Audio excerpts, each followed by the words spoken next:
अब तक जो बच्चा फिजिक्स में सीखे थे ये सब मैथमेटिकल पैरामीटर्स थे। यूनिट्स और मेजरमेंट जो था वो फिजिक्स का मैथमेटिक्स ज्यादा था। किसका माइक ऑन है? किसी का माइक ऑन है, आवाज नहीं आ रही। किसका माइक ऑन है? सुनाई दे रहा है बच्चे अभी? Yes sir. ठीक है, सुनो। मैं ये बता रहा था कि इससे पहले जो भी हमने पढ़ा ना वो एक्चुअल फिजिक्स नहीं था। यूनिट एंड मेजरमेंट फिजिक्स कम मैथमेटिक्स ज्यादा था।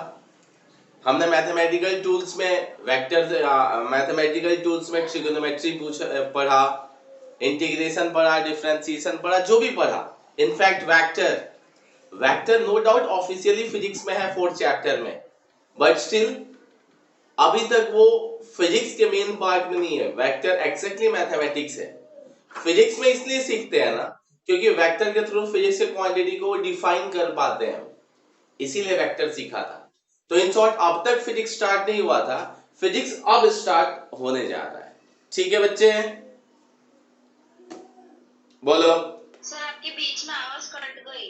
अच्छा ठीक है, फिर से अभी बोलता हूं।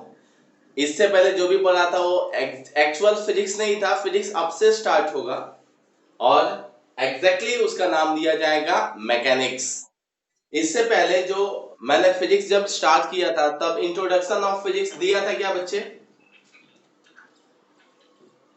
इंट्रोडक्शन दिया था क्या? यस और नो? Yes sir. उसमें बताया होगा कि फिजिक्स के 5 टाइप्स ऑफ क्लासिफिकेशंस है ब्रांच के। चलो माइक किसी का ऑन मत रखा करो बच्चे, बोलना है तभी ऑन किया करो, और ऑन भी है तो बोलो मत। चलो स्टार्ट करते हैं। मैंने जब इंट्रोडक्शन किया था ना, एक बार जस्ट देख लो, तो बताया था फिजिक्स के ना बहुत सारे क्लासिफिकेशंस हो सकते थे, लेकिन जो मेनली क्लासिफिकेशंस बताए गए वो 4 क्लासिफिकेशंस बनाए गए। मैकेनिक्स, देन इलेक्ट्रोमैग्नेटिज्म,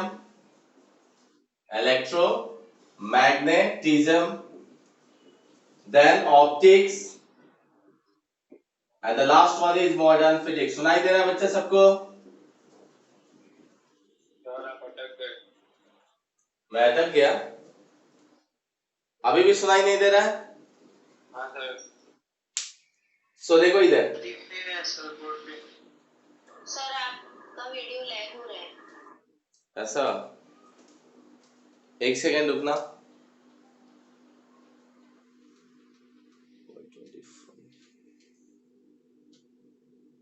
ठीक है। हाँ बच्चे, आप देखो तो। हेलो बच्चे, देखो आप दिखाई दे रहा है क्या?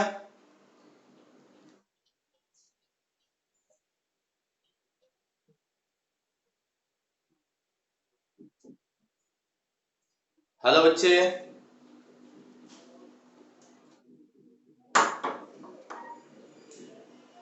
आप दिखाई दे रहा है क्या?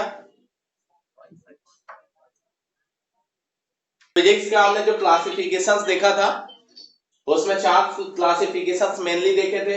Mechanics, electromagnetism, optics and modern physics. Electromagnetism से अराउंड 8 चैप्टर आता है, ऑप्टिक्स के 2 चैप्टर हैं और मॉडर्न फिजिक्स के 5 चैप्टर हैं। बताओ टोटल मिलाया कितना हुआ जल्दी? 15। अरे हाय अल्लाह बच्चे, जल्दी बोलो। सो 12th में टोटल 15 चैप्टर हैं और कितने पार्ट में एग्जैक्टली डिवाइडेड है? तो 3 पार्ट में डिवाइडेड है physics, electromagnetism, optics and modern physics. याद करो 10th का पहला चैप्टर इलेक्ट्रिसिटी था, दूसरा chapter magnetic effect of electric current था। याद आ रहा है बच्चे? हाँ। सो इलेक्ट्रिसिटी और magnetic effect of electric current, ये 2 चैप्टर मिला के 8 चैप्टर यहां पे बन गए हैं 12th में। उसका नाम है electromagnetism. Electro is the short form of electron Electro is the short form of electron. Magnetism is the property of magnet. So electron से इलेक्ट्रिक फील्ड आता है और मैग्नेटिज्म से मैग्नेटिक फील्ड आता है, और ये दोनों मिला के टोटल कितने चैप्टर हो जाते हैं? 8 चैप्टर, और उस पूरे यूनिट को हमने नाम दिया इलेक्ट्रोमैग्नेटिज्म। पता चला क्या बोला? हाँ। अब आया ऑप्टिक्स। याद करो 10th में एक चैप्टर था जिसका नाम था light, light reflection and refraction along with human eye। याद करो, याद आ रहा है क्या? सो सेम चीज है, ऑप्टिक्स का मतलब ही होता है लाइट। अब लाइट के यहाँ पे 2 चैप्टर आते हैं, एक रे ऑप्टिक्स और दूसरा वेव ऑप्टिक्स। मतलब ये पूरा का पूरा जो सेक्शन है ना, ये लाइट को रिप्रेजेंट करेगा, और इससे रिलेटेड कितने चैप्टर आएंगे? 2। 8 + 2 कितना हो गया? 10। बाद में आता है मॉडर्न फिजिक्स। जहां तक मुझे ध्यान है सोनू सर ने स्ट्रक्चर ऑफ एटम स्टार्ट किया क्या बच्चे? तो उसमें सिखाया होगा एटम्स के अबाउट, न्यूक्लियाई के अबाउट, डी ब्रॉगली वेवलेंथ, ऐसा कुछ सिखाया था क्या सब? यस और नो? हाँ, फ्रीक्वेंसी वेवलेंथ सिखाया। ये सब एग्जैक्टली केमिस्ट्री का पार्ट नहीं है, केमिस्ट्री में यूज होता है इसीलिए सीखना होता है। ये सब का सब फिजिक्स का पार्ट है। मतलब जितना पढ़े हो उससे एक्स्ट्रा वर्जन में ना पूरा फिजिक्स में आएगा, उसी का नाम दिया जाएगा मॉडर्न फिजिक्स। मॉडर्न फिजिक्स इसलिए नाम है क्योंकि ये सब 19th सेंचुरी के लास्ट में एंड 20th सेंचुरी जब स्टार्ट हो रहा था तब ये सब बना, जिसमें एटम आया, न्यूक्लियाई आया, कम्युनिकेशन सिस्टम आया, सेमीकंडक्टर एक नया मटेरियल हमारे पास आया, जिसमें ड्यूअल नेचर ऑफ मैटर बताया गया, जिसमें आइंस्टाइन का, डी ब्रॉगली का काफी बड़ा हाथ था। तो ये इसके 5 चैप्टर जो थे ना फिजिक्स के, जो न्यूली ऐड हुए थे, इसीलिए उसका नाम क्या रख दिया गया? Modern physics. So exactly physics के जनरली 4 क्लासिफिकेशंस, करने को तो बहुत सारे कर सकते हैं लेकिन जनरली 4 होते हैं। उसमें से 3 क्लासिफिकेशंस मिला के 15 चैप्टर होते हैं जो कि 12th में आते हैं, बाकी जो भी बच्चा सब 11th में आता है। सो मैकेनिक्स में पहला फिजिकल वर्ड हटा दो क्योंकि वो बेसिक इंट्रोडक्शन है। दूसरा यूनिट एंड मेजरमेंट भी मैंने बताया था, वो फिजिक्स कम मैथमेटिक्स ज्यादा है।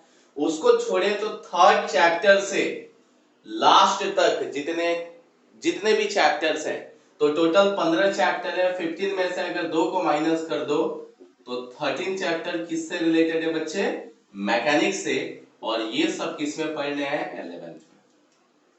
क्या बोला, पता चला? सो 12th में क्या होता है ना, एक चैप्टर स्टार्ट हुआ तो डायरेक्ट 8 तक जाता है, बीच में कुछ भी गड़बड़ हुई तो 8 नहीं आएगा। वैसे ये सब लिंकअप है, लेकिन इलेक्ट्रोमैग्नेटिज्म नहीं आएगा तो ऑप्टिक्स आ जाएगा, क्योंकि ऑप्टिक्स का इलेक्ट्रोमैग्नेटिज्म से रिलेशन नहीं है ज्यादा। ऑप्टिक्स का मॉडर्न फिजिक्स से बहुत रिलेशन नहीं है। तो ये अलग अलग पार्ट है। किसी को ये नहीं समझ, थोड़ा टिपिकल पोर्शन होता है, ये किसी को नहीं समझ में आता है तो ये दोनों समझ में आ जाता है, तो इससे पास हो जाते हैं या समझ जाते हैं चीजों को। 11th में तुम्हारे पास कोई भी ऑप्शन नहीं है। अगर तुमको फिजिक्स पढ़ना है तो तुमको 100% मैकेनिक्स आना चाहिए। अगर तुमको मैकेनिक्स नहीं आता है इसका मतलब फिजिक्स तुम्हारा पूरा 0। ये पूरा का पूरा जो इलेक्ट्रोमैग्नेटिज्म है on the basis of mechanics deal होता है। बोर्ड लेवल पे देखोगे तो बहुत कम मैकेनिक्स को रिलेट करते हैं, लेकिन अगर कॉम्पिटिटिव पॉइंट ऑफ व्यू से सोच रहे हो लाइक JEE या नीट कुछ भी, तो पूरा का पूरा इलेक्ट्रोमैग्नेटिज्म मैकेनिक्स से रिलेटेड रहता है। मतलब ये सभी चीजें यूज होगी इनडायरेक्ट फॉर्म में। मींस अगर तुमको मैकेनिक्स नहीं आता है तो भूल जाना कि तुमको फिजिक्स आएगा। खास करके 11th में तो फिजिक्स तुम्हारा 0 हो जाएगा अगर तुमको मैकेनिक्स नहीं आता है। ठीक है बच्चे? दोनों कर रहा हूं क्योंकि मैकेनिक्स ही हम स्टार्ट कर रहे हैं। हर एक चैप्टर लिंक रहेगा, मैं समझाता हूं कैसे लिंक रहेगा, टेंशन नहीं लो। स्टार्ट अभी करेंगे मैकेनिक्स। ये पक्का समझ में आया कि मैकेनिक्स कहीं 13 चैप्टर में सीखने हैं? Yes sir. हाँ ठीक है। सो ये 13 सीखने हैं तो यही 13 हम सीखेंगे। कैसे सीखेंगे? स्टार्ट करते हैं अभी से। सो सब हेडिंग डालो मैकेनिक्स। क्वेश्चन इज दैट कि मैकेनिक्स होता क्या है? तो मैंने बताया कि ये जो फिजिक्स के अलग अलग थे ना, ब्रांचेस थे, क्लासिफिकेशंस थे। सो वैसे ही मैकेनिक्स है ना बच्चा, it is a branch of physics. It is a branch of physics which deals with which deals with motion of object, which deals with motion of object, मतलब मोशन से related जो physics का part deal करता है उसी को बोलते हैं मैकेनिक्स। कुछ बोला पता चला? कुछ बोला पता चला? हाँ, जो भी ब्रांच ऑफ फिजिक्स जो कि मोशन ऑफ ऑब्जेक्ट को डील करता है सिंपली उसी को क्या बोलते हैं? मैकेनिक्स। अब ये पूरा का पूरा मैकेनिक्स तुमने 11th 9th में पढ़ा था। रिकैप कर रहा हूं। फर्स्ट चैप्टर था मोशन, याद करो 9th का फर्स्ट चैप्टर था मोशन, सेकंड चैप्टर था force and law of motion, third chapter था वर्क एनर्जी, फोर्थ चैप्टर था ग्रेविटेशन एंड फिफ्थ चैप्टर था साउंड एंड वेव। याद आया? याद है? ये पूरे चैप्टर में ना अगर धुंधला धुंधला से अगर 9th याद आ रहा होगा तो पूरे चैप्टर में मोशन की बात की गई थी। अब वही 5 चैप्टर यहाँ पे 13 चैप्टर बन के आएगा, मतलब वो 5 चैप्टर शॉर्ट में निपटा दिया गया था, उसी 5 का पूरा फर्दर क्लासिफिकेशंस करके 13 बना दिए गए। कुछ चीजें एडिशनल ऐड हुई, जैसे थर्मोडायनेमिक्स, हीट वगैरह के बारे में वहां पे एक छोटा सा नाम वगैरह करके आता था, यहाँ पे वो सभी चीजें चैप्टर बन के आएंगी। सो जो तुमने 9th में पढ़ा था डिट्टो 11th में आने वाला है मैकेनिक्स में, क्योंकि पूरा का पूरा 9th जो था हमारा मैकेनिक्स पे ही बेस्ड था और उसी पे 5 चैप्टर दिए गए थे। सो अब पता चला mechanics is a branch of physics which deals with motion of the object. अब इसी मोशन को जब स्टडी करने गए तो इस मैकेनिक्स को जनरली 2 पार्ट में फर्दर डिवाइड किया गया। कितने पार्ट में बच्चे? जल्दी बोलो। 2 पार्ट। एक को बोला गया काइनेमेटिक्स और दूसरे को बोला गया काइनेटिक्स। एक को बोला गया काइनेमेटिक्स, दूसरे को बोला गया काइनेटिक्स। इसी को लोग डायनेमिक्स मोशन भी बोलते हैं, डायनेमिक मोशन। एक है काइनेमेटिक्स और दूसरा क्या है बच्चे? काइनेटिक्स। ये डायनेमिक मोशन को रहने दो, इसको बाद में मैं रिलेट कर लूंगा। अभी काइनेमेटिक्स और काइनेटिक्स में रिलेशंस बताता हूं कि एग्जैक्टली दोनों में रिलेशंस क्या है, दोनों में डिफरेंसेस क्या है। सुनाई दे रहा है बच्चे सबको? यस और नो? बच्चे सबको सुनाई दे रहा है? किसी का फोन आ गया होगा, इसमें देखना है। हाँ ठीक है। सो काइनेमेटिक्स और काइनेटिक्स मैकेनिक्स के 2 फर्दर क्लासिफिकेशंस हुए। एक का नाम दिया गया काइनेमेटिक्स और दूसरे का नाम दिया गया काइनेटिक्स। अब question is that what is kinematics and what is kinetics? सुनाई दे रहा है बच्चे? सुनाई दे रहा है? Yes sir. सो काइनेमेटिक्स क्या होता है, ध्यान से सुनना। अब यहीं से स्टार्ट करना है मुझे फिजिक्स को। कोई भी एक ऑब्जेक्ट ले लेते हैं, ऑब्जेक्ट से बेटर है ना एक व्हीकल ले लेते हैं, नहीं इससे अच्छा व्हीकल है ना, शुभ के पास स्कूटी है, शुभ का एग्जांपल ले लेते हैं। ये ले लेते हैं शुभ का एक स्कूटी, भावनाओं को समझ जाना, मेरे को बहुत अच्छा स्कूटी बनाने नहीं आता है। सो ये ले लेते हैं शुभ को, ध्यान से सुनना एक एक चीजों को। उसको बोला कि मैं गुंजन में रहता, गुंजन में उसको बुलाया और गुंजन से बोला कि तू स्टेशन जा। बताओ शुभ जाएगा कि नहीं जाएगा? जल्दी बोलो। यस सर जाएगा, क्योंकि मैंने बोला ऑफ कोर्स जाएगा। सो शुभ यहां से स्टेशन जाता है। जैसे शुभ वहां से जाके वापस आता है तो मैंने पूछा कि तेरी इनिशियल वेलोसिटी कितनी थी, तो उसने बोल दिया कि मैं देखा कि अच्छा मैं पहले से रुका हुआ था, तो जैसे मैं चला तो इनिशियल वेलोसिटी उसकी कितनी थी बच्चे? 0। यस और नो? यस। अब मैं पूछा कि जब तू वहां पहुंचा उस टाइम में तेरी वेलोसिटी कितनी थी, रुकने से पहले उस टाइम में तेरी वेलोसिटी कितनी थी? तो उसको फाइनल वेलोसिटी v से डिनोट करते थे। 9th में याद करो, इनिशियल वेलोसिटी u था, फाइनल वेलोसिटी क्या था? v था। तो उसने देखा, गाड़ी में देखा होगा, उसके हिसाब से उसको याद था और उसने बताया कि मेरी फाइनल वेलोसिटी स्टेशन पहुंचने तक कुछ ना कुछ थी, मैंने नाम उसका दे दिया v। मैंने पूछा ये बता कितना डिस्टेंस तुमने ट्रेवल किया, तो उसने देखा उसके मोबाइल में स्पीडोमीटर के साथ जो रीडिंग बताता है डिस्टेंस का किलोमीटर का, उसके अकॉर्डिंग उसने बता दिया कि सर 1.7 किलोमीटर या 1.8 किलोमीटर मैंने ट्रेवल किया।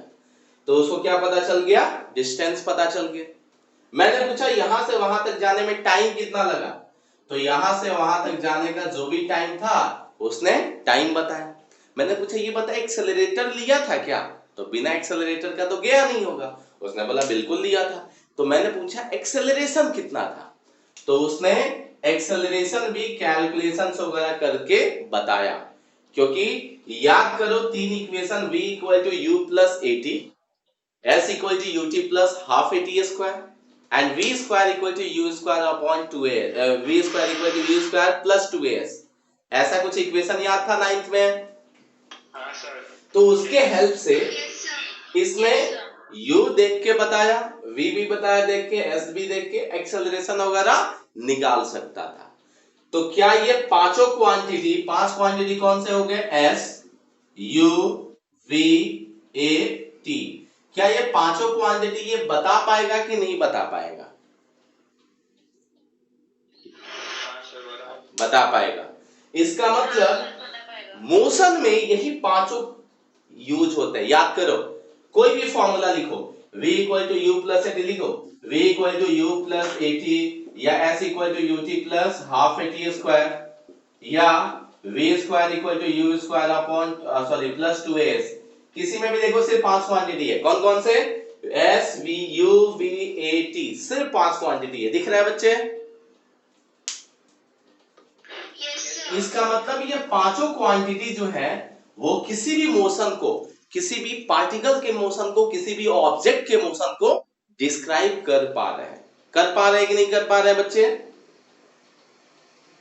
कर पा Yes, sir. रहे। वेरी गुड, कर Yes, पा sir, रहे। कर पा रहे। किसी ने पूछा यहाँ पे कि शुभ की स्कूटी कैसे चली? किसी ने पूछा यहाँ पे कि शुभ की स्कूटी कैसे चली? नहीं पूछा।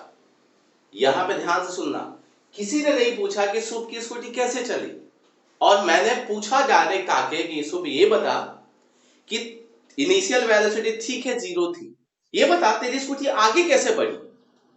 बोलेगा एक्सेलरेटर लेने से मैं एक थप्पड़ लगाऊंगा, ऐसा रीजन थोड़ी है। ये बताओ कि स्कूटी आगे कैसे बढ़ी, क्या मैकेनिज्म यूज हुआ, क्या हुआ एग्जैक्टली कि तुम्हारी स्कूटी आगे बढ़ी? तो उसको तो पता ही नहीं था कि स्कूटी कैसे आगे बढ़ी, लेकिन स्टिल उसने पूरा का पूरा मोशन डिस्क्राइब कर दिया without knowing the cause of the motion. बिना मोशन के कॉज के उसने पूरा का पूरा मोशन ही डिस्क्राइब कर दिया कि यू इतना था, वी इतना था, सब कुछ बता दिया।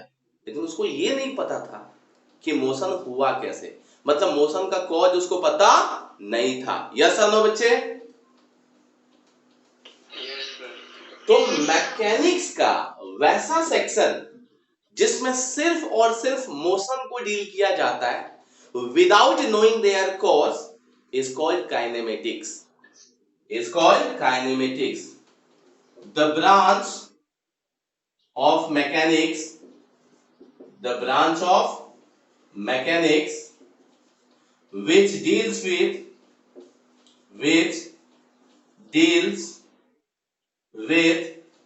motion, which deals with motion without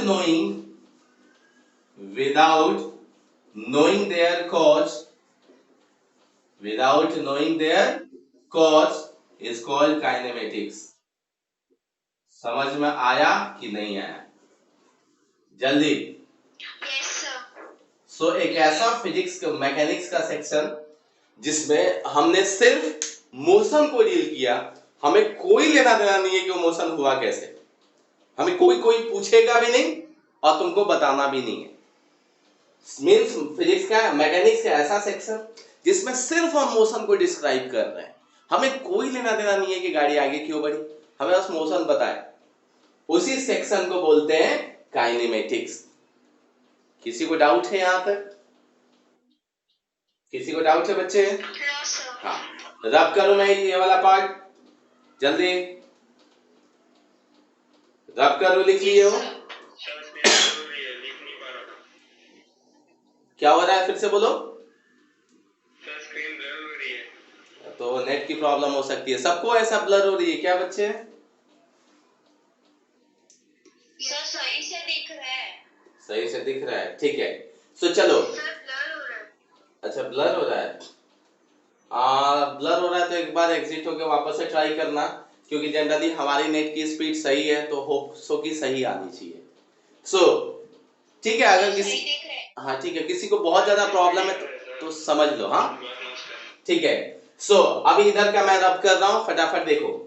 kinematics एक ऐसा फिजिक्स का ब्रांच जिसमें हम सिर्फ मोशन के अबाउट डील करेंगे विदाउट नोइंग देयर कॉज, इसको क्या बोलेंगे? काइनेमेटिक्स। अब मैं यहां रब करता हूं।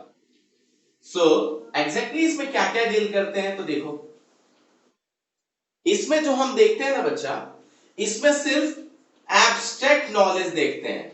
एब्स्ट्रैक्ट नॉलेज, एब्स्ट्रैक्ट नॉलेज मतलब ऊपर ऊपर से, ऊपर ऊपर से ही का मतलब क्या है? ऊपर ऊपर से मतलब ये है कि हम सिर्फ मोशन वोशन के अबाउट देख रहे हैं, बाकी चीजों को छोड़ दे रहे हैं। अब इसी से रिलेटेड, इसी काइनेमेटिक्स में दो चैप्टर बना दिया गया। एक काइनेमेटिक्स का पहला चैप्टर बनाया गया 1D और दूसरा चैप्टर बनाया गया 2D। 1D का पूरा नाम है बच्चे motion in a straight line, motion in a straight line, और 2D का जो चैप्टर का नाम है उसका नाम है motion in a plane, motion in a plane. तो इस पूरे डिस्क्रिप्शन से क्या पता चला कि काइनेमेटिक्स के दो चैप्टर है। काइनेमेटिक्स का मतलब ये होता है कि ऐसा सेक्शन जिसमें हम मोशन तो देख रहे हैं लेकिन उसके कॉज से कोई लेना देना नहीं है, कोई पूछेगा भी नहीं और तुमको बताना भी नहीं है, तुमको आए या नहीं आए डजंट मैटर। सो वैसे दो चैप्टर बनाएंगे पहले, एक का नाम दिया गया 1D और एक का नाम दिया गया 2D। मैं डिस्क्राइब कर चुका हूं 1D 2D क्या होता है। एक डायमेंशन या एक डायरेक्शन में हो तो 1D, और दो डायरेक्शन में हो तो क्या हो जाता है बच्चे? 2D। फॉर एग्जांपल, एक हम चल के जा रहे हैं, ऐसे हम चल के जा रहे हैं तो पर्टिकुलर एक ही डायरेक्शन में जाएंगे तो उसको क्या बोलेंगे? 1D। लेकिन अगर ये मार्कर को मैंने फेंका, ध्यान से सुनो, अगर इस मार्कर को मैंने फेंका तो क्या होगा? फेंका मतलब ये आगे जा रहा है, हाँ या ना बच्चे? हाँ, जैसे फेंका तो देखो क्या आगे जा रहा है? आंसर है हाँ। क्या ऊपर जा रहा है? आंसर है हाँ। कितना एक्सेस यूज हुआ बोलो? दो। जैसे फेंका एक आगे भी जा रहा है और ऊपर भी जा रहा है, मतलब दो एक्सेस यूज होगा। That is called 2D। और 2D का ही नाम रखा गया मोशन इन द प्लेन, और 1D का नाम रखा गया मोशन इन स्ट्रेट लाइन। क्या बच्चे, ये चैप्टर नंबर 3 है और क्या चैप्टर नंबर 4 है? हाँ। सो देखो कितना लिंकअप है कि पहले हम 1D सिखा रहे हैं और जैसे 1D आ जाएगा तब उसको दो एक्सिस में डिवाइड कर देंगे, तो कुछ नहीं, समझना इजी है। 1D को बस 2D में एक साथ रिप्रेजेंट करना है। सो चैप्टर नंबर 3 और चैप्टर नंबर 4 एक कंबाइंड सेक्शन है जिसका नाम है काइनेमेटिक्स।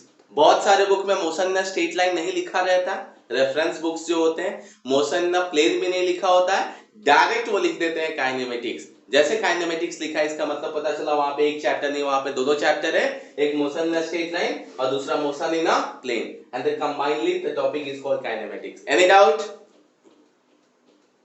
No sir. अब देखो कितना अच्छे से डिजाइन किया गया है अपना चैप्टर। जैसे मोशन को हमने पूरा स्टडी कर लिया, जैसे पूरा मोशन स्टडी करके 3rd एंड 4th चैप्टर में तुम एकदम परफेक्ट हो गए, नहीं तुमको मोशन का हर एक चीजें आती है, तब जैसे 5th चैप्टर में गए तो पहला क्वेश्चन आया कि ये बताओ स्कूटी आगे बढ़ी कैसे? तो वो तो सबको पता थी नहीं, तो कौन बताएगा फिर? मेरे जैसे लोग जिसको पता था एग्जैक्टली स्कूटी कैसे बड़ी होगी। तो स्कूटी पे जैसे डीजल पेट्रोल वगैरह है ऑलरेडी, जैसे उसने किक मारा या सेल्फ मारा तो वहां पे स्पार्क जनरेट हुआ अंदर में, जहां पे टैंक में फ्यूल स्टोर होता है वहां पे एक स्पार्क जनरेट हुआ, उस स्पार्क के कॉज से वहां पे फ्यूल है, वहां पे कंबसन मतलब आग लग गई, आग लगना मतलब कंबसन हुआ, तो कंबसन से क्या हुआ? हीट एनर्जी जनरेट हुआ। अब एनर्जी जनरेट होने से वहां पे पिस्टन लगे थे, एनर्जी जनरेट होने से प्रेशर बढ़ा, प्रेशर बढ़ने से उसने पिस्टन को प्रेस किया, जैसे पिस्टन को प्रेस किया तो पिस्टन व्हील से कनेक्टेड है, अब व्हील पे लगा फोर्स, जैसे फोर्स लगा तो वैसे स्कूटी क्या बढ़ी? आगे। यस और नो? Yes sir. तो सोचो शुभ बिना ये किसी कॉज के पूरा का पूरा मोशन खत्म कर दिया, कोई दिक्कत नहीं थी, जरूरत ही नहीं थी ना उसमें। अब जरूरत है, जैसे 5th चैप्टर में जाओगे तो क्या होगा कि चैप्टर का नाम बनाया जाएगा force and law of motion. Force and law of motion मतलब ये पूछा जाएगा कि गाड़ी आगे कैसे बढ़ी। आगे कैसे बढ़ी? Because of force. बिना फोर्स का कोई चीज आगे बढ़ता ही नहीं। न्यूटन का लॉ है कि जब तक हम फोर्स लगाएंगे नहीं तब तक अपने जगह से हिलेगा ही नहीं कोई चीजें।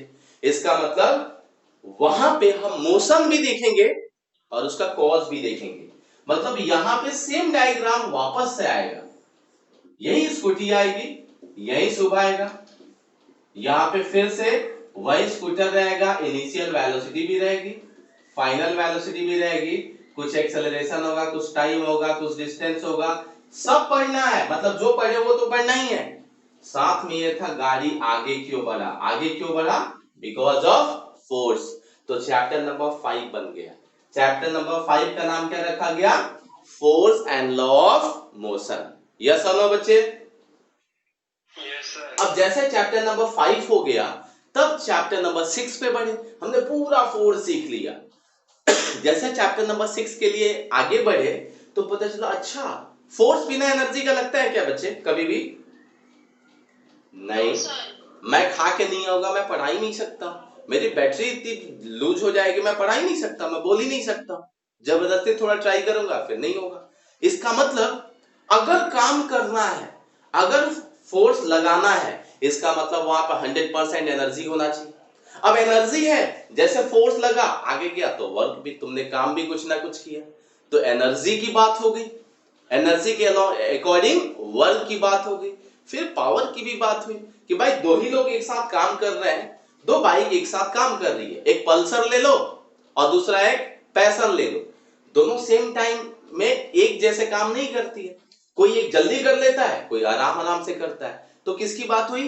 पावर की, कि भाई किसी की पावर ज्यादा है और किसी की पावर कम है। सो पल्सर की पावर ज्यादा होती है और पैशन की पावर क्या होती है? कम होती है। तो इससे रिलेटेड नाम रखा गया वर्क, एनर्जी एंड पावर। मतलब 5th चैप्टर का नाम रखा गया force, force and law of motion. जैसे उसके बाद आगे बढ़े 6th चैप्टर में तो बताया गया कि अच्छा फोर्स बिना एनर्जी का तो लगेगा नहीं। तो चैप्टर का नाम क्या रखा गया? Work and energy. इसी में पावर आ जाता है। पावर बहुत सारे बुक में लिखते भी। तो यहाँ पे वर्क एनर्जी की बात आ गई। अब जैसे और आगे बढ़े तो हमने देखा अच्छा हमने मोशन की बेसिक चीजें सीख ली है। क्या क्या? फोर्स के अबाउट सीख लिया, एनर्जी के अबाउट सीख लिया, पावर के अबाउट सीख लिया, ये सब हमने सीख लिया। जैसे ये सब सीख लिया अचानक से लोगों को याद है अच्छा स्ट्रेट लाइन वाला मोशन तो सीख लिया, गोल गोल वाला मोशन तो छोड़ दिया। मतलब सर्कुलर मोशन, रोटेशनल मोशन की तो बात ही नहीं हुई। जैसे फैन देखो, सबके घर में ऊपर में फैन होगा, क्या स्ट्रेट लाइन में मोशन हो रहा है या गोल गोल मोशन हो रहा है? गोल गोल मोशन। सही है। डोर को खींच के देखो, डोर का जो मोशन होता है स्ट्रेट लाइन वाला होता है कि रोटेशनल होता है? रोटेशनल होता है। अर्थ का मोशन कैसा होता है? रोटेशनल होता है। तो टेंशन ये थी कि हमने मोशन तो देखा लेकिन अभी तक स्ट्रेट लाइन वाला मोशन देखा, मतलब लीनियर मोशन देखा। That is also called translational motion. मतलब हमने मोशन के अबाउट देखा बट वो एंगुलर मोशन नहीं था, वो रोटेशनल मोशन नहीं था, तो वो छूट गया था। तो लोगों ने सोचा कोई बात नहीं, अब रोटेशन वाला मोशन सीख लेते हैं। तो चैप्टर नंबर 7 बनाया गया जिसका नाम रखा गया rotational motion. Rotational motion exactly NCERT में इसका नाम रखा गया system of particles and rotational motion. But exactly उसका नाम रोटेशनल मोशन ही समझो तुम लोग। सो इसका नाम क्या रखा गया बच्चे? Rotational motion. तो इसमें पूरे के पूरे एंगुलर चीजों को हमने सीख लिया। फिर ये सब जब हो गया तब देखा कि शुभ को ही ले लेते हैं। अगर उसको सेकेंड फ्लोर से जाके हम छोड़ दे बालकनी से तो नीचे जाएगा कि नहीं जाएगा? मतलब मोशन होगा कि नहीं? मोशन होगा कि नहीं होगा? होगा, मोशन होगा। बट क्या वो मोशन हमने किया या किसी और के थ्रू हुआ? किसी और के थ्रू हुआ। देखो शुभ को मैंने उठा के ना और ऐसे ही बालकनी से छोड़ दिया, पुलिस आके पकड़ेगी। मैं बोला मैंने थोड़ी कुछ किया, मैंने क्या किया उसको? मैंने फेंका थोड़ी, मैंने छोड़ दिया। मतलब मैंने तो फोर्स ही नहीं लगाया। तो नीचे ले जाने में कोई तो फोर्स लगा होगा। कौन सा फोर्स लगता है बच्चे? Gravitational force. मतलब इसकी बात तो की नहीं हमने, यहां पे तो हम एक्सटर्नल फोर्स ये सब की बात की थी, वो छूट गया था। तो अब आएगा कि मोशन किसके कॉज से? ग्रेविटेशनल फोर्स के कॉज से। तो चैप्टर नंबर 8 जो बनाया गया उसका नाम रखा गया ग्रेविटेशन। ग्रेविटेशन। अब इस ग्रेविटेशन में क्या सीखते हैं? अर्थ जो है कितना फील्ड बनाता है, कितना उस फील्ड के कॉज से कितना फोर्स लगता है। मून कितना फील्ड बनाता है, मून के कॉज से कितना फोर्स लगता है। अभी मून अर्थ के अराउंड रिवॉल्व करता है एक ही फिक्स ऑर्बिट में, क्यों? Because of gravitational force. तो ये सभी चीजें किसमें देखेंगे? ग्रेविटेशन में। मतलब मोशन आएगा लेकिन किसके कॉज से? बिकॉज ऑफ ग्रेविटी और because of force of gravitation. So chapter का नाम क्या रख दिया गया? ग्रेविटेशन। सो देख के क्या लग रहा है, सब एक दूसरे से लिंकअप होते जा रहा है क्या? पक्का? देखो बहुत बहुत ही प्यारे ढंग से ना डिजाइन किया गया है सिलेबस को भी, एक एक करके सीखते जाओ, आगे जाएंगे। अब देखना इसके बाद जब चैप्टर नंबर 9 में आएंगे तो उसको लिखता नहीं हो, जस्ट बता देता हूं क्योंकि सेकंड पार्ट तो बहुत बाद में आएगा, तो इसीलिए जस्ट फटाफट खत्म करता हूं। सेकंड पार्ट में ना पहला चैप्टर आएगा मैकेनिकल प्रॉपर्टीज ऑफ सॉलिड। मतलब वहां पे मोशन का थोड़ा सा कम यूज है, बट स्टिल उसमें मैकेनिक्स को ही हमने उसको मैकेनिक्स में ही रखा है, क्योंकि वही फोर्स लगाने से ना, फोर्स वगैरह लगाने से कितना चेंज होता है। जैसे रबर बैंड में खींचो, फोर्स लगाओ तो चेंज होता है उसके शेप और साइज में। एक गुलेल होता है, गुलेल एग्जैक्टली पता नहीं उसको इंग्लिश में क्या बोलते हैं, वो गुलेल जो है ना गांव में जो है ना बर्ड्स वगैरह को मारने के लिए यूज किया जाता है। तो कितना फोर्स लगाएंगे तो कितना एलोंगेट होगा और कितना आगे जाएगा, ये सब इलास्टिसिटी के अबाउट बात होती है। सो वहां पे सॉलिड बॉडी के बारे में देखते हैं। फिर आता है फ्लूइड मैकेनिक्स। चैप्टर नंबर जो 9 है ना वो सॉलिड के अबाउट आता है। सॉलिड बॉडी में कितना इलास्टिक है, कितना इलास्टिक नहीं है, कैसे ब्रिज को बनाते हैं, कैसे डैम को बनाते हैं, बिल्डिंग को कैसे बनाते हैं, कैसे वो पिलर जो होते हैं, बीम होते हैं, कैसे इतने सारे वेट को झेल लेते हैं। ये सभी चीजों के अबाउट बेसिक डिस्क्रिप्शन उसमें दिया जाएगा। अब जैसे उसके बाद वाले चैप्टर में जाएंगे ना तो सॉलिड हो जाएगा तो फ्लूइड के बारे में बात होगी। तो नेक्स्ट चैप्टर का नाम रखा जाएगा फ्लूइड मैकेनिक्स। चैप्टर नंबर जो 10 अपना रहेगा उसका नाम आ जाएगा फ्लूइड मैकेनिक्स, मतलब फिर से मैकेनिक्स, लेकिन अभी ऑब्जेक्ट का, इस सब ऑब्जेक्ट का नहीं, अब फ्लूइड का। फ्लूइड मतलब क्या? जो फ्लो कर सकता है। फ्लो कर सकता है मतलब क्या? तो water and gases, water and gases जो कि फ्लो कर सकता है उसी को क्या बोलते हैं? फ्लूइड। तो जनरली फ्लूइड नाम रख दिया गया है। गैस के अबाउट भी थोड़ी बात होती है, ज्यादा लिक्विड के अबाउट बात होती है। मतलब सारा मैकेनिक्स वापस से लेके आओ लेकिन फ्लूइड के साथ, तो नाम क्या रख दिया गया? Fluid mechanics. सभी चीजें घूम घूम के थोड़े थोड़े आएगी उधर से।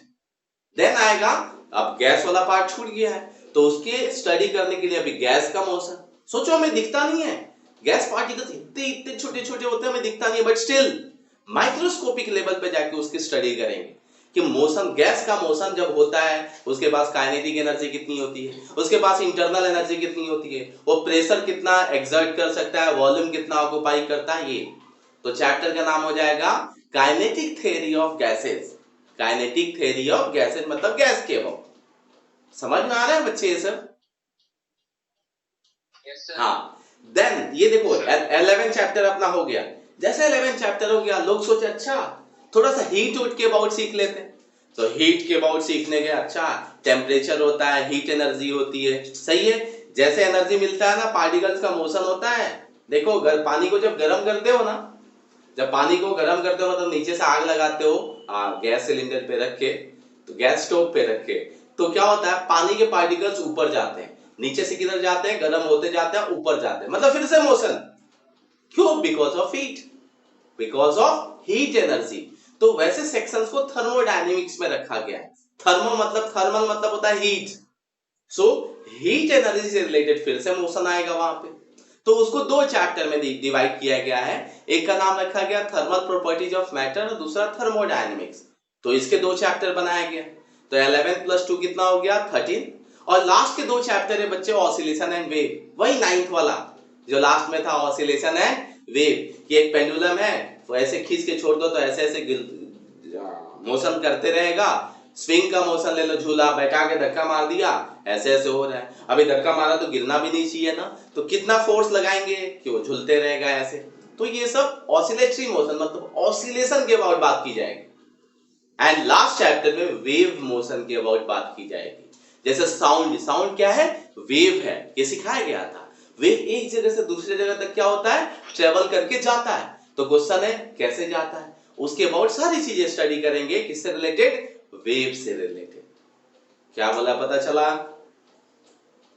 सो 14 चैप्टर का नाम हो गया बच्चे ऑसिलेशन एंड 15 चैप्टर का नाम हो गया वेव। एग्जैक्टली वो वेव मोशन की बात होती है, लेकिन चैप्टर का नाम है वेव। हमारा पूरा का पूरा 11th खत्म और टोटल चैप्टर कितने हो गए? 15, जिसमें मैकेनिक्स के कितने चैप्टर हो गए? 13। यहां तक आया समझ में? हाँ, अब देखो एक दूसरे से कैसे लिंकअप होते जा रहे हैं। लेकिन अभी बता देता हूं मैं, सेकेंड पार्ट फिजिक्स का जो 9th चैप्टर से स्टार्ट होगा वो बहुत इजी है as compare to first part. मतलब फर्स्ट पार्ट से क्वेश्चन जो होते हैं ना, वो कॉम्पिटेटिव लेवल पे बहुत वेराइटीज होती है। बोर्ड लेवल पे सब फालतू है, जितने चैप्टर है सब फालतू है। लेकिन जब कॉम्पिटेटिव पे आते हैं ना, तो फिजिक्स का पहला जो सेक्शन है ना, 3rd चैप्टर से लेके 8th चैप्टर तक, इससे क्वेश्चंस की वैरायटीज बहुत बन जाती है। तो बहुत बार थोड़े टिपिकल क्वेश्चंस बन जाते हैं, तो किसी को थोड़ी सी दिक्कत फील होती है, अदरवाइज ठीक है, समझने के लिए इजी है। सेकंड पार्ट से बहुत क्वेश्चंस घुमा के नहीं आते हैं, इसीलिए second part as compare to first part easy लगता है लोगों को। अब थोड़ा सा डिस्कस कर लेते हैं काइनेटिक्स। हमने पूरा तो डिस्कस कर लिया है। काइनेमेटिक्स के 2 चैप्टर को छोड़ दे तो बाकी सब जो डील होते हैं बच्चे वो काइनेटिक्स में होते हैं। तो काइनेटिक्स क्या है? The branch of mechanics, the branch of mechanics which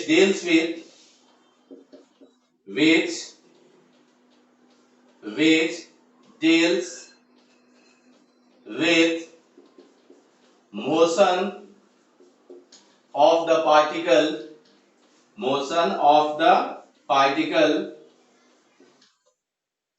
along with their cause is called kinetics। is called क्या बोलेंगे बच्चे? काइनेटिक्स। तो पहले जो काइनेमेटिक्स बाकी जो सब है वो हम किस में काउंट कर लेते हैं? काइनेटिक्स में। तो काइनेटिक्स जहां से स्टार्ट होगा वहां पे मोशन तो जानना ही है, मतलब ये 2 चैप्टर नहीं आता तो भूल जाना आगे का आएगा। सो 5th चैप्टर से मोशन तो तुमको आएगा ही, along with their cause भी सीखना है। ठीक है बच्चे? Yes sir. Yes sir. पक्का? किसी को भी डाउट है यहां तक? क्या सर? यहां तक जो सिखाया किसी को भी डाउट है? No sir. सो अभी यहां तक इंट्रोडक्शन में टाइम पास तो नहीं हुआ ना? नॉलेज वाली चीजें हुई कि टाइम पास हुई? हाँ। सो जितने लोगों के स्कूल में 3rd and 4th खत्म हो चुके हैं वो टेंशन में आ जाना, 5th चैप्टर जो है वो इसको मिक्स होके आने वाला है। और हम एकदम स्टार्टिंग से स्टार्ट करेंगे, बेसिक से, मजा आएगा काइनेमेटिक्स में, और ये पूरा फील के साथ पढ़ेंगे एंड फिर चैप्टर नंबर 5 पे जाएंगे। मैं रब करूं?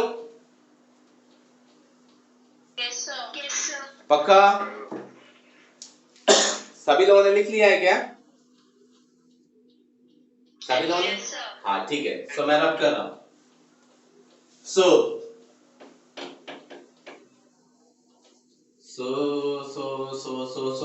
बहुत ही छोटी चीजों से स्टार्ट करेंगे बच्चे, कि जैसे थोड़ा अच्छा फील हो पाए। याद करो 10th में जो चैप्टर था उसका नाम था मोशन। मोशन याद आ रहा है? पहला चैप्टर। Yes sir. तो एग्जैक्टली वहां पे परफेक्टली नाम क्या होना चाहिए? Rest and motion. एग्जैक्टली सोचे ना, तो उसका नाम क्या होना चाहिए बच्चा? Rest and motion. याद है रेस्ट और मोशन को कैसे डिफाइन करते थे? याद है रेस्ट और मोशन को कैसे डिफाइन करते थे? No sir. With respect to any object. With respect to Any object. क्या? With respect to any object मतलब क्या? रेस्ट को कैसे डिफाइन करेंगे और मोशन को कैसे डिफाइन करेंगे? सर मतलब मूवमेंट नहीं करता हो, जिस पे फोर्स नहीं लगा है। फोर्स नहीं लगा है। अच्छा, बिना फोर्स के कैसे बात कर पाएंगे हम? नहीं क्या? सर जो रेस्ट पे है with respect to any observer. हाँ, with respect to any observer. ज्यादा अच्छे से पता है, ज्यादा अच्छे से रेस्ट को कैसे डिफाइन करते हैं बच्चे? बहुत ही सिंपल वर्ड में, when the position of object, when the position of object does not change with respect to time, with respect to time। बताओ, कोई इस डेफिनेशन में गड़बड़ी है? बोलो, कोई भी इस डेफिनेशन में गड़बड़ी है? आंसर है नहीं, क्योंकि हमने देखा रेस्ट एंड मोशन में कि रेस्ट जो है सिंपल, अगर किसी का पोजीशन टाइम के रेस्पेक्ट में चेंज ना हो, अगर किसी का पोजीशन टाइम के रेस्पेक्ट में चेंज ना हो, दैट इज कॉल्ड रेस्ट। अब मैं यहाँ पे खड़ा हूं, बोल रहा हूं, देखो टाइम बढ़ रहा है, टाइम 1 सेकेंड 2 सेकेंड 3 सेकेंड, मैं तो वहीं पे हूं, मतलब मेरा पोजीशन चेंज नहीं हुआ, that is called rest. Any doubt? No sir. Graph के अबाउट थोड़ा बहुत मैंने बात किया था क्या इससे पहले? ग्राफ के अबाउट बात किया था बच्चे? यस और नो? No sir. ठीक है, अभी थोड़ी सी चीजें जस्ट बताता हूं, एकदम थोड़ी सी चीजें। बाकी जो है ना, ग्राफ तो बहुत सारा देखेंगे, मजा आएगा ग्राफ में। ग्राफ जब भी बनाते हैं, तुम लोग ग्राफ मैथ्स में बनाने को था क्या? Yes sir. हाँ, ना बोलते तो अभी आगे थप्पड़ लगाता मैं। सो ग्राफ हमने देखा था, क्या करते थे बच्चे? ग्राफ में कितने एक्सिस के बीच ग्राफ बनाते थे? जल्दी बोलो। 2 एक्सिस, वेरी गुड। एक एक्स एक्सिस और दूसरा वाई एक्सिस। सो क्या करते थे वहां पे? ध्यान से सुनो, एक होता था, एक एक्स एक्सिस पे कोई क्वांटिटी को रखते थे और दूसरा वाई एक्सिस पे, ऐसा ही था ना बच्चे? Yes sir. तो ग्राफ हमेशा फिजिक्स में जब बनाते हैं तो it is plotted between, graph क्या होता है पहले सुनो, ग्राफ होता क्या है? It is a pictorial representation,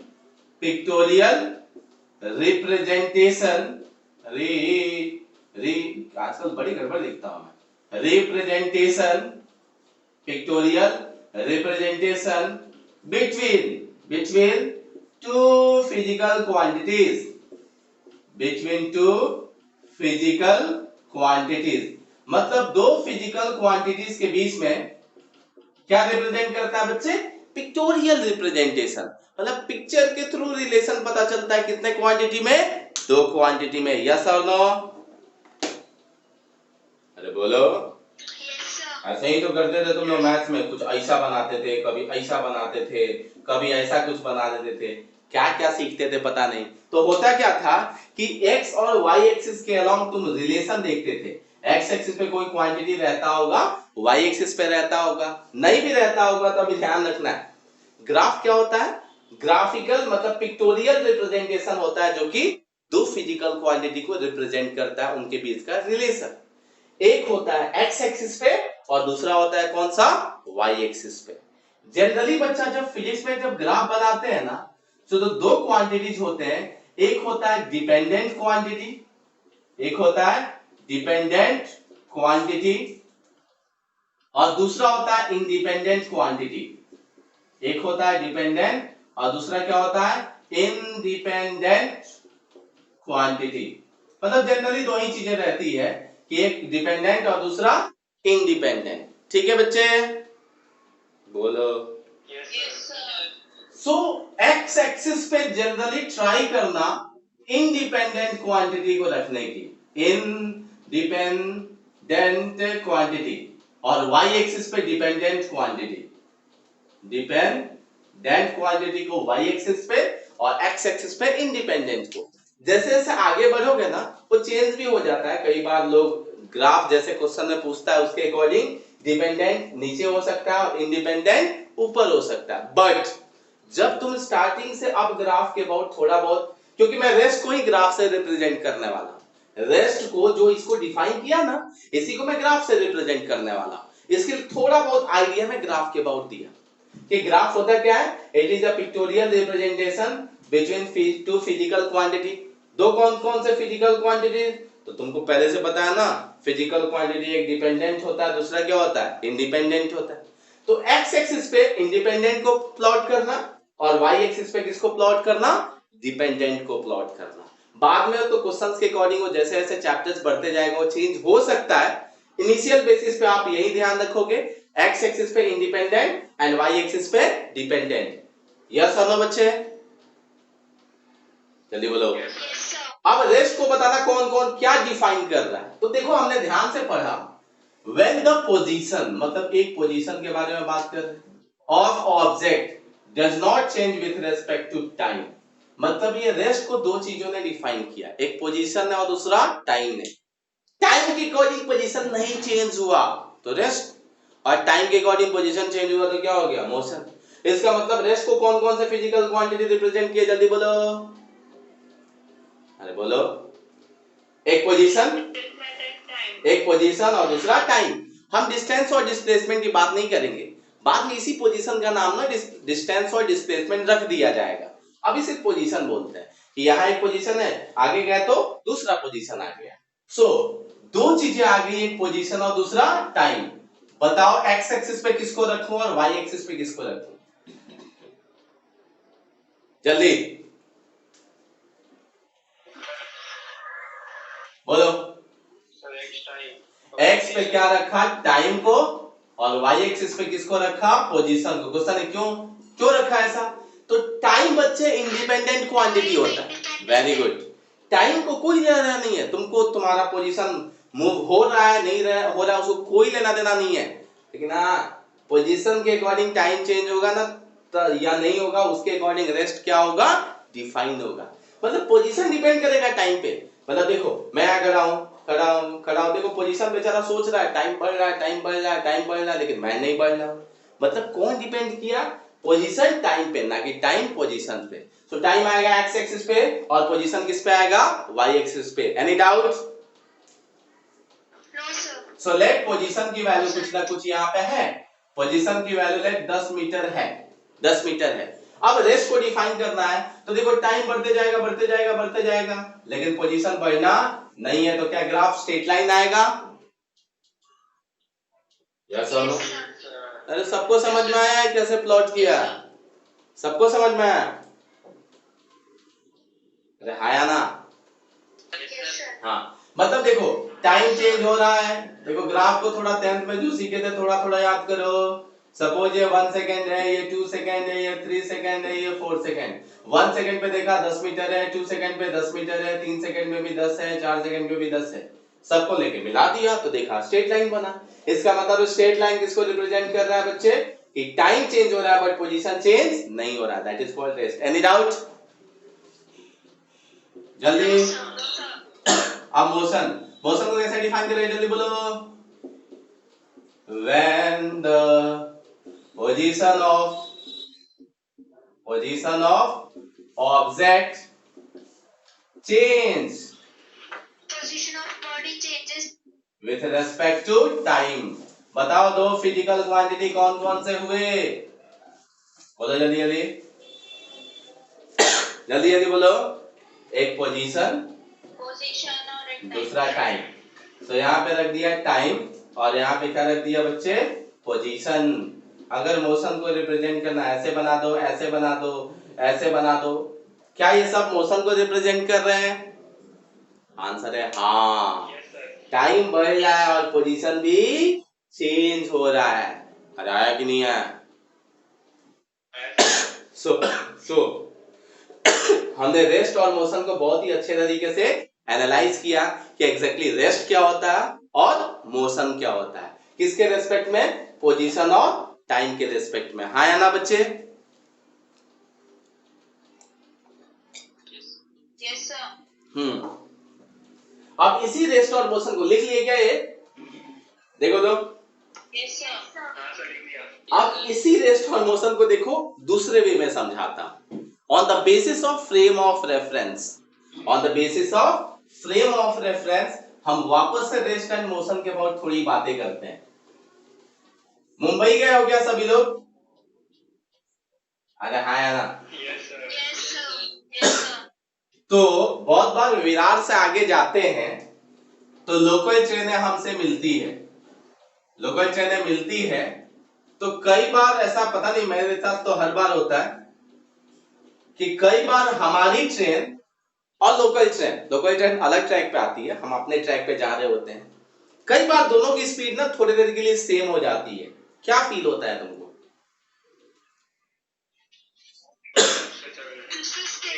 हाँ हाँ, ऐसा लगता है वो रुका हुआ है। वैसे फिर से बोलो बच्ची। स्टेशनरी रेस्ट पे है। हाँ, रेस्ट पे ऐसा लगता है। मतलब देखो कितनी गड़बड़ बात हो गई, वो ट्रेन भी मोशन में और हमारा ट्रेन भी मोशन में, लेकिन स्टिल हमें क्या लग रहा है कि हमारा ट्रेन चल रहा है, उसका ट्रेन क्या है, रेस्ट पे है। तो गड़बड़ बात हो गई कि नहीं हो गई? वो ट्रेन एग्जैक्टली मोशन में है, लेकिन तुमको क्या दिख रहा है बच्चे, रेस्ट पे। यस और नो? ऐसा ऐसा पता चला हमें, ठीक है। अब सोचो तुम ट्रेन से जा रहे हो, सपोज तुम्हारी ट्रेन 60 किलोमीटर पर आवर से जा रही है, 60 किलोमीटर से, और उधर से लोकल ट्रेन उल्टे से आ रही है, और वो भी 60 से आ रही है। तो सोचो जब उल्टा वो आती है, 60 किलोमीटर पर आवर से ट्रेन आ रही है उल्टा वाली, हमें 60 ही दिखता है या उससे ज्यादा दिखता है? हमें बहुत ज्यादा दिखता है। एग्जैक्टली वो 120 दिखेगा। मैं सिखाऊंगा आगे चल के, चैप्टर नंबर 4 में या चैप्टर नंबर 3 में भी वो चीजें रिलेटिव वेलोसिटी में आएगी। एक बार शुभ ने बोला था सर रिलेटिव वेलोसिटी बताओ, या किसी ने बोला था, मैं बोला था रिलेटिव वेलोसिटी 3rd चैप्टर में लास्ट में आएगा, 3rd में भी आएगा और 4th में भी आएगा। सो एग्जैक्टली जब वो उल्टा है तो बहुत ज्यादा स्पीड से है, ये तो गलत बात थी।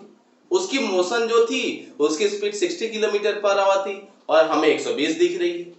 मतलब कुछ थोड़ा अच्छा नहीं फील हो रहा है कि एग्जैक्ट मोशन ना हम नहीं डिफाइन कर पा रहे। अब सोचो हम अर्थ पे है, हम सपोज मैं ऐसे बाहर में ना, हम लोग सब बाहर में गार्डन में बैठे हुए हैं और अर्थ के बाहर से कोई किसी और प्लेनेट से हमें ऑब्जर्व करता है, हमें देखता है, तो ये बताओ उस टाइम हम रेस्ट पे दिखेंगे कि मोशन में दिखेंगे?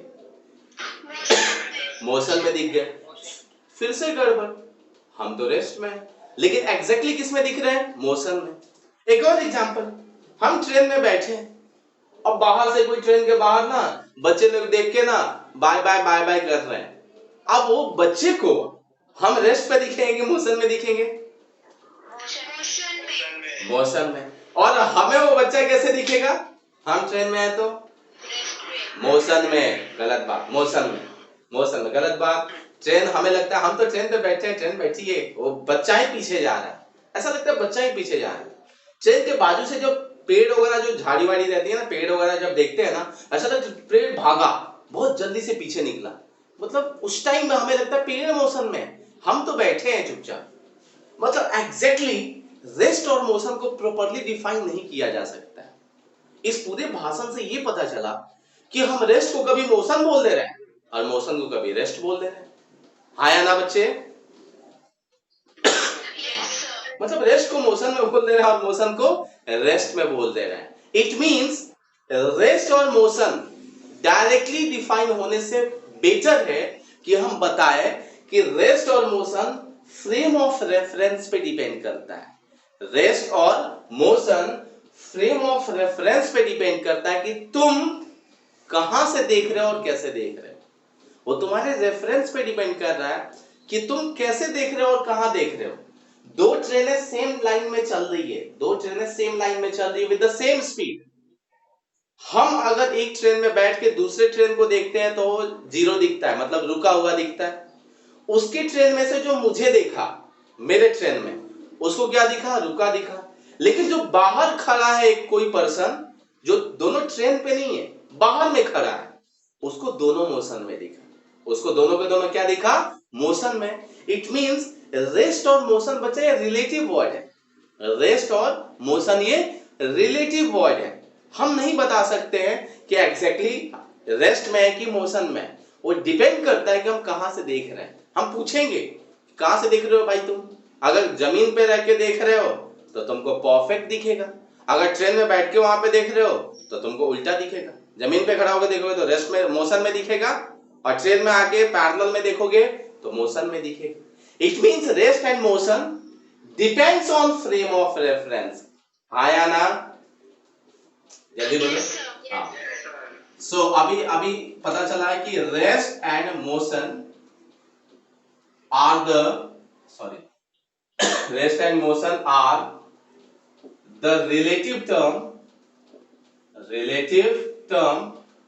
which depends on frame of reference। मतलब तुम्हारा रेफरेंस क्या है, तुम कौन से रेफरेंस से देख रहे हो, उस रेफरेंस पे डिसाइड करेगा कि एग्जैक्टली रेस्ट है कि मोशन है। Example motion of what motion of क्या, motion of a person sitting on a train, person sitting in a train, सही है। सो motion of a person sitting in a train. अब exactly इस person की बात कर रहे हैं जो ट्रेन में बैठा है, तो ऐसा कुछ एक रेलगाड़ी बना लेते हैं। देखो थोड़ा सा अच्छा तो समझ में आएगा, सही है। यहाँ पे दो पर्सन को ले लिया, एक पर्सन ले लिया ए और दूसरे पर्सन का नाम ले लिया बी, और ये बाहर में ना उस रेलवे ट्रैक के बाजू में एक और रोड है, वहां पे एक थर्ड पर्सन है जिसका नाम है सी। कितने पर्सन दिख रहे हैं बच्चे, जल्दी बोलो। हाँ, वेरी गुड, कितने समझदार। अब इसी को मैं डिस्क्राइब कर रहा हूं। मोशन ऑफ ए किसने देखा, बी ने, विथ रेस्पेक्ट टू बी। क्या दिखेगा, रेस्ट में कि मोशन में, विथ रेस्पेक्ट टू, या जाने दो अच्छे से लिखते हैं। Motion of A seen by B, rest की मोशन, जल्दी बोलो।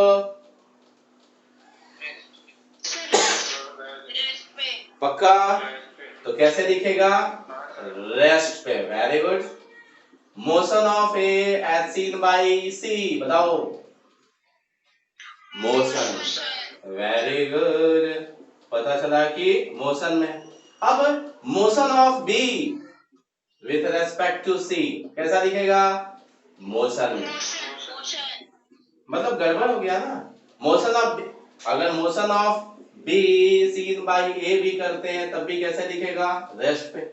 मतलब पूरा डेफिनेशन ही चेंज हो गया। ये तीनों रेस्ट पे है, ये भी रेस्ट में है, ये भी रेस्ट में है और ये भी रेस्ट में है, लेकिन फ्रेम पे डिपेंड किया। ये जिस फ्रेम में बैठे हैं वो मूविंग फ्रेम है, ये जिस फ्रेम में बैठे हैं वो क्या है, मूविंग फ्रेम में है। और ये जो पर्सन जहां से सी वाला देख रहा है वो क्या है, स्टेशनरी फ्रेम में है, स्टेशनरी फ्रेम में है। तो ये फ्रेम गड़बड़ कर रहा है कि नहीं कर रहा है, बताओ। हाँ, इसका मतलब पूरा का पूरा ये जो अपना रेस्ट और मोशन है वो सिर्फ किस पे डिपेंड करता है, फ्रेम ऑफ रेफरेंस पे, कि कौन कहां किस फ्रेम ऑफ रेफरेंस से बैठ के देख रहा है और बैठ के मोशन को एनालाइज कर रहा है। तो पूरा का पूरा फिजिक्स फ्रेम ऑफ रेफरेंस पे डिसाइड होगा, और वही फ्रेम ऑफ रेफरेंस हम यहीं से थोड़ा सा और सीख के एंड फिर हम distance, displacement, velocity and acceleration ये सबको क्या करेंगे, कंटिन्यू करेंगे। क्या बोला, समझ में आया? आज के लेक्चर में कुछ भी देखो, आज के लेक्चर में अभी तक पॉइंट पे आया ही नहीं, अभी तक डिस्टेंस डिस्प्लेसमेंट की बात ही नहीं हुई, लेकिन स्टिल हमने देखा कि एक एक टॉपिक कैसे रिलेट हो रहा है, कैसे चीजों को डिफाइन। हमने रेस्ट और मोशन 9th क्लास में सीखा था कि पोजीशन ना और टाइम के रेस्पेक्ट में चेंज नहीं हो तो रेस्ट, चेंज हो तो मोशन। लेकिन जब यहाँ पे आए तो पता चला अच्छा ये रेस्ट और मोशन जो है ना, ये तो फ्रेम ऑफ रेफरेंस पे डिसाइड हो रहा है। हम बोल ही नहीं सकते हैं कि वो ऑब्जेक्ट हमेशा रेस्ट में है, डिपेंड करता है हम कैसे देख रहे हैं। एक ही ऑब्जेक्ट जो रेस्ट में है हम उसका मोशन भी डिफाइन कर सकते हैं on the basis of reference, कि हम कहां से उसको देख रहे हैं। ठीक है बच्चे, थोड़ा अच्छा फील हुआ? सर डाउट है। बोलो।